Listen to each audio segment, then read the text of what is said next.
Hello, welcome back to Simon's Rants. I'm Simon, and today I'm giving my on second thought on Batman Returns. Now, this is your spoiler warning. If you haven't seen it yet, you should go watch it, come back, and we'll talk about it then. So, Batman Returns is the second Batman film directed by Tim Burton. It's also starring Michael Keaton as Batman, and in this one, we replaced Jack Nicholson's Joker with Danny DeVito's Penguin, Michelle Pfeiffer's Catwoman, and for some reason, Christopher Walken as Max Schreck, who's named after the actor who played Nosferatu. So, in case you don't know, the plot of this film is...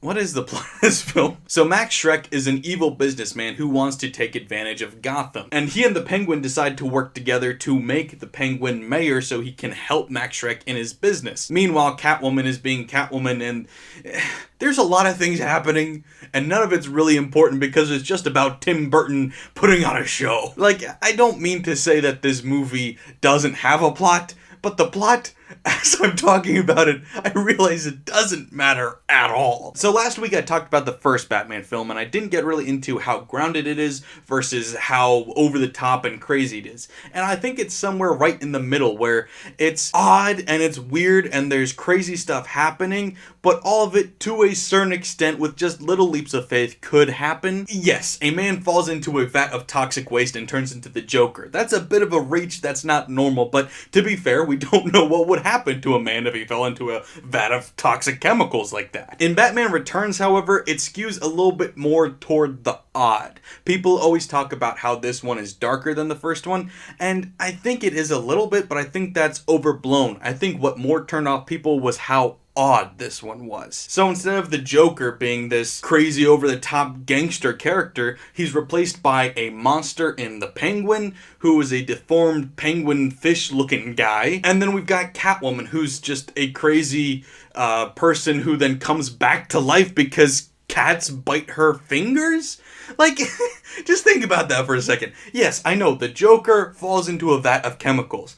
That's not a normal thing, but Catwoman is just a regular normal woman until one day she falls out of like a skyscraper and then cats start biting her fingers and her toes and her nose and then poof, she's a Catwoman. So yeah, if the first one had any realm of possibility or any believability to it, it's definitely thrown out the window in favor of Tim Burton isms in this one. And honestly, at times, it works really well. I don't want to say that this is a better movie than the first one. It's not. But in some ways, I honestly enjoy it more. Between the two films, the thing that I enjoy most is definitely Jack Nicholson's Joker, but if you weigh the two films as wholes, I kind of like everything else about the second one more than the first one. Not because it's better made, not because it's more believable, not because of any of that, but because it's so psycho and over the top that it feels a little bit more fun. It's dark fun, but it's fun. Now, I'm not a huge fan of how Danny DeVito chose to portray the Penguin. I don't like to think of the Penguin as some deformed monster creature.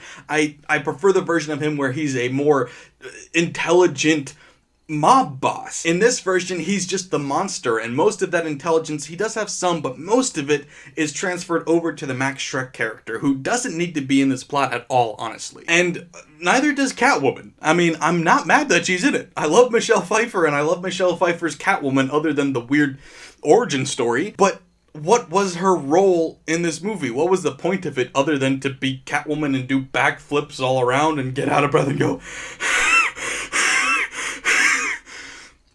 meow?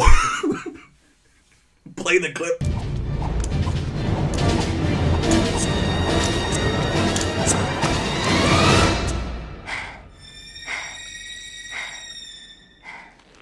Meow. Like I said, the plot isn't that important, so I guess it's nitpicking to say her role doesn't matter that much because none of it matters that much. It's all just entertainment for entertainment's sake. So you can kind of see why they ended up going with the Joel Schumacher versions later on, because he is entertainment for entertainment's sake. He has literally no creative integrity to what he does. It's all just crazy, eye-catching imagery for the sake of it. Now, that's not what this is, but it's definitely a lot closer to the modern Tim Burton than the old Tim Burton, to put it politely. And so I'm kind of torn in the middle because, like I said, there's parts about the first one that I like better. It's definitely better written, it's better directed, the villain is so much stronger, and it just feels like more of a normal, concrete story. This one is all over the place and just Tim Burton going, here, crazy imagery and crazy ideas. And I love these crazy images and crazy ideas, but there's nothing really holding it all together. So if you're weighing the two films against each other, the villains from this movie cannot compare to Jack Nicholson's Joker. The two different Batmans, although they're the same actor,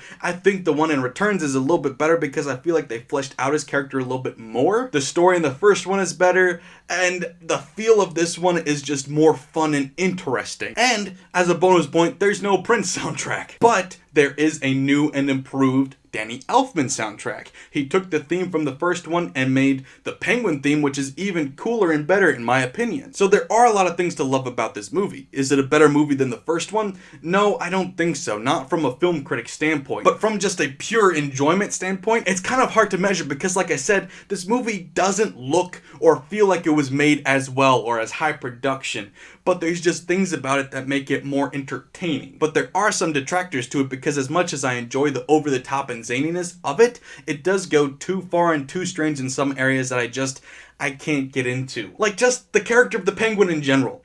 I kind of hate it. I kind of do. The biting the guy on the nose and the constant sexual innuendos, it's just gross and weird, and that's not what I want in a Batman movie. It's a fine villain, I guess, but it's not the Penguin to me in my mind. And like I said, the whole Catwoman thing is just a bit odd. I love Michelle Pfeiffer, and I love her as Catwoman, but there's just weird things about it. I know I already said it, but how the hell do cats bring you back to life by biting you? Like, what? Even though the dynamic between her and Batman is good most of the time, there are some weird moments to it. Like, Batman pushes her over and she's like, oh, you're gonna hit a woman? And he's like, oh, you're right, I'm sorry. Like, what? This is Batman we're talking about. He's apologizing to Catwoman for pushing her? Really? Really. But that is the minority of the time. I do believe I enjoy their chemistry most of the time. There's a weird sexual tension mixed with confusion and oddity that you really feel Batman's confusion in this way. You're like, she's sexy, but she's weird, and she licked my face, and then she's talking about mistletoe and whether to eat it or not. It's just... I enjoy that dynamic. And then I'm also just a sucker for the imagery of this movie taking place during Christmas. You've got a lot of cool dark imagery adding into the joy that should be there because it's Christmas. Maybe it's just the fact that it's Tim Burton and Christmas melding together again and it's a nostalgic thing or something, but I don't know, I think it's really cool. So at the end of the day, I think I would give this a worse rating than the last one. I'd probably give it a 6.5. Whereas the other one was like a 7, maybe a 7.5 on a good day. This one's not as good, but if I'm being honest, I also would probably rather rewatch this than the other one. So I guess my point is this: there's no definitive better one. Both are good and strange in different ways, and I enjoy both a lot, and it really comes down to my mood that particular day. So I don't think Tim Burton deserves the treatment he got. I know that he lost the endorsements from McDonald's, and Warner Brothers was like, hey, we need that money.